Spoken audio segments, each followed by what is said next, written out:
Nah, dari ketiga contoh ini sebetulnya contoh pertama ternyata suku-suku agama kayak gitu ya. Banyak problem di kita, yang kedua juga sama, stereotip masih besar sekali dan kadang kita sulit memahami itu, dan kasus yang ketiga, gap pendidikan di Indonesia itu begitu jauh.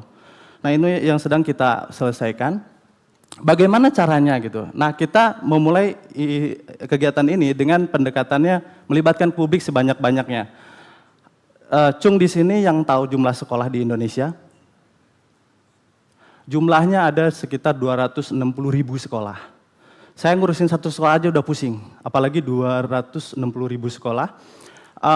Dan kita memulainya dengan inisiasi publik, kita ngumpulin dana, donasi dari publik, ini duit 100.000 dilipat-lipat, di kita 100.000 kita ubah orang lulus sekolah selama 3 tahun. Dan mereka mau membawa misi perdamaian sambil juga jadi duta budaya masing-masing, dan sebetulnya kita sedang rancang, itulah upaya-upaya kita untuk menemukan Indonesia. Keragaman bukan masalah dan kita harus rayakan. Daripada mengubah orang yang sudah tua, yang sudah di kepalanya hoax gitu. Anti Cina gitu. Atau anti Arab. Itu daripada susah kita ngomongin itu, mendingan kita ngomongin di dunia pendidikan gitu.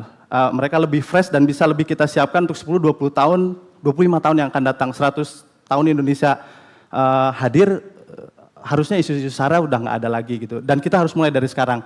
Orang yang memulainya siapa ya? Kita, publik semuanya. Mau berinvestasilah, datang ke sekolah setahun sekali paling enggak, atau setengah tahun sekali, paling enggak sehari aja.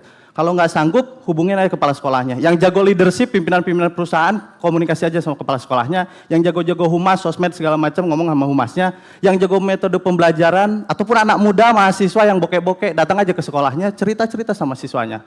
Gampang saja. Publik harus terlibat, daripada tidak, kita nggak bisa membayangkan Indonesia kayak gimana beberapa tahun yang akan datang. Dan bagi saya sendiri sebetulnya isu ini harusnya memang kita insafi betul, sadari betul, pendidikan lebih membutuhkan kolaborasi dibanding harus mikirin yang lain. Kita harus menyiapkan itu. Dan siapapun di sini saya pikir mari kita balik ke sekolah, ada 260.000 sekolah menunggu kita untuk kita ajak.